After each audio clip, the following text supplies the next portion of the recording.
दे रहे ना, आप समझने और सुनने से पहले यदि आप खड़े हुए जैसा आपका स्वभाव है तो फिर जवाब भी नहीं दे पाएंगे ना। पहले सुन लीजिए आप, हम अब पूरी तफसील से आपको बता रहे हैं।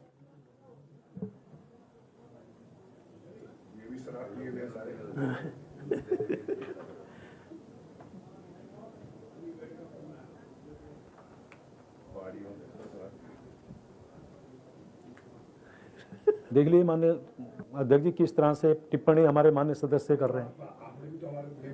अब आप प्रीतम सिंह आप ही देख लीजिए, आप बहुत सपोर्ट कर रहे थे इनको, अब सब पहाड़ के लोगों मतलब कि कहाँ ले जा रहे हैं बात को, कहाँ ले जा रहे हैं बात को। माननीय नेता प्रतिनिधि जी कल तो आप कहते मैं समझाऊंगा, ये इस तरह से समझाने के बाद ये जवाब है।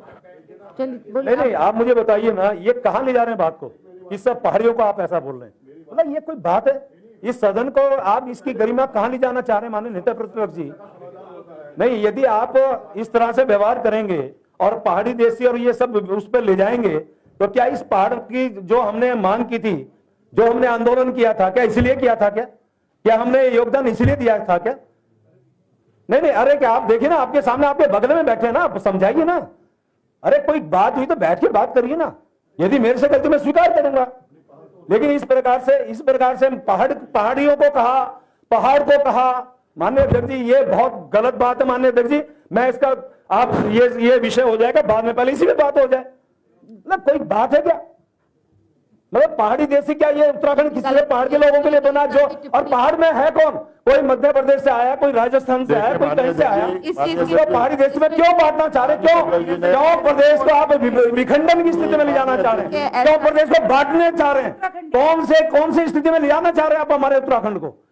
आप गढ़वाल, कुमायूं, पहाड़ी देशी इस तरह से किस जगह ले जाना चाह रहे हैं माननीय अध्यक्ष जी? जो माननीय मैं जवाब दे रहा हूँ, उनका आवश्यकता क्या थी इस बात में बोलने की? आप पहाड़ियों को आपने ऐसा कहा, एक निराधार आरोप लगाया गया है माननीय सदस्य पर, तो उनकी भावना नहीं, भावना होती है। आपने कल क्या कहा था? मैं माननीय नेता प्रतिनिधि जानना चाह रहा हूँ, कल जब मैंने उनको तफसील से बताई, आपने कहा मैं उनको समझाऊंगा, उसके बाद यहाँ बैठ के उसी प्रकार की टिप्पणी फिर करें। प्रीतम सिंह जी और नेता प्रतिनिधि के बगल में बैठ के कर रहे हैं, कैसे सहन करें माननीय? यदि मान लिया मैं यदि मान लिया मैं अग्रवाल हूँ तो क्या इसीलिए मुझे आप ऑब्जेक्ट करेंगे? क्या इसीलिए मुझे? ये बात नहीं आई है मंत्री जी, ये बात नहीं आई है, ये बात नहीं आई है योजनाओं को लेकर। ऐसी बात कुछ नहीं। मैं अग्रवाल हूँ इसलिए कह रहे हैं आप? मैं अग्रवाल हूँ।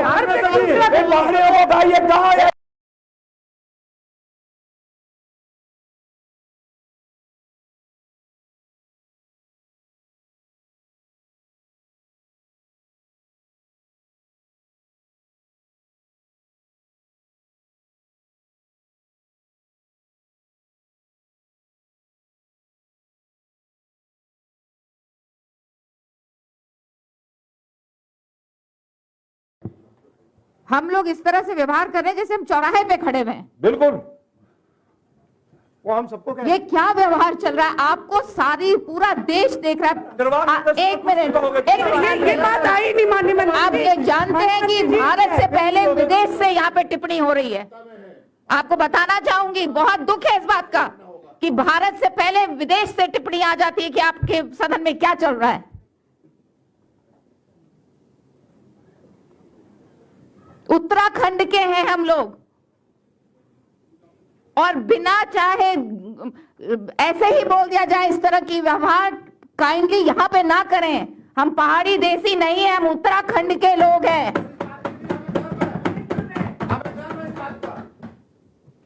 उत्तराखंड के लिए हम सब ने लड़ाई लड़ी है, और अगर इस तरह की टिप्पणी सदन में होगी जो कि हमारे लिए मंदिर बराबर है, मंदिर ही है, उसमें इस तरह की टिप्पणी बहुत ही दुर्भाग्यपूर्ण है। हम लोग इस तरह का व्यवहार ना करें, शांत रहें। ठीक है, हो जाता है, कभी कभी बोल दिया जाता है, लेकिन बार बार हम उसी चीज को रिपीट कर रहे हैं, ये तो फिर दिखता है कि हम जानबूझकर इस चीज को कर रहे हैं। तो मैं चाहूंगी, मैं सभी से निवेदन करना चाहूंगी कि हम लोग ये ध्यान रखें कि हम कहां बैठे हैं। हम सबका है उत्तराखंड, और इस उत्तराखंड को और विकसित आगे बढ़ाने की बात होनी चाहिए। इतनी संघर्षों के बाद आप सभी ने संघर्ष किया है, उस संघर्ष के बाद ये उत्तराखंड मिला है, पूरी जनता ने इसके लिए संघर्ष किया, बहनों ने संघर्ष किया है, उसके बाद अगर इस तरह की चीज देखने को मिल रही है और बार बार देखने को मिल रही है, बहुत दुर्भाग्यपूर्ण है। आप सभी बहुत वरिष्ठ लोग हैं, कितनी बार आप लोग जीत कर इस सदन में पहुंचे, और अगर हम इस तरह की चीजों को लेकर आएंगे, टिप्पणी को लेकर आएंगे, ये बहुत दुर्भाग्यपूर्ण है। जो भी वार्ता अभी हुई है उसे हम कार्रवाई में नहीं डालेंगे, जो भी अभी पहले से पहले कहा गया है। बोलिए माननीय मंत्री जी। माननीय अध्यक्ष जी, मैं आपका संरक्षण चाहता हूं जी, मैं सवाल का जवाब दे रहा हूं। कोई किसी सवाल के जवाब से यदि आप संतुष्ट नहीं है माननीय विधायक जी, तो आप सप्लीमेंट्री पूछने का पूरा अधिकार आपको है, लेकिन एक ये परंपरा भी बननी चाहिए। देखिए, मैं चौथी बार का विधायक हूं, मैं यहां भी बैठा था, मैं उधर भी बैठा था, और परंपरा रही है अनुपूरक पूछने का अधिकार पूरी तरह से माननीय विधायक को है, उसमें नकारा भी नहीं जा सकता। लेकिन शब्द मेरा आग्रह के साथ है माननीय अध्यक्ष जी, मेरा विषय पूरा आ जाए, आप अपनी बात पूछिए, एक बार पूछिए, जितना माननीय अध्यक्ष जी अनुमति दें, एक बार, दो बार, तीन बार, मैं कोशिश करूंगा कि मैं आपकी जिज्ञासा को शांत कर सकूं। यह हमारी जिम्मेवारी है। जी करिए। माननीय अध्यक्ष जी, जैसा समय सीमा के बारे में मैं बता रहा था, आवास विभाग के स्तर से एकल आवासीय इकाई एवं आवासीय मानचित्र का निस्तारण हेतु 15 दिन का समय एवं गैर आवासीय व्यवसायिक मल्टीपल आवासीय इकाई के ग्रुप एवं हाउसिंग आदि मानचित्र का निस्तारण हेतु 30 दिन के समय सीमा को निर्धारित किया गया है। और माननीय अध्यक्ष जी, मैं समय समय पर विभिन्न जिला विकास प्राधिकारियों को मीटिंग में ले चुका हूं, और बार बार मेरे द्वारा यही निर्देश दिया गया है कि आप